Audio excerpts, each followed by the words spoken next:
சத்தியம் நீதான் சகலமும் நீதான் நித்தியம் என்னில் நிலைப்பவன் நீதான் அருணாச்சலா உனை நாடினேன் அருணாச்சலா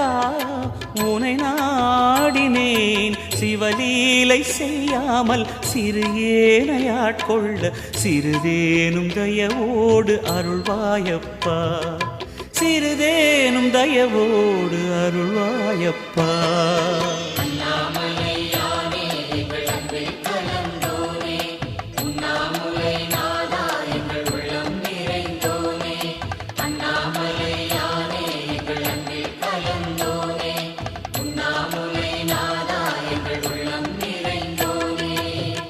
சிவமயமாக தெரிகிறதே சிந்தையில் சிவயோகம் வருகிறது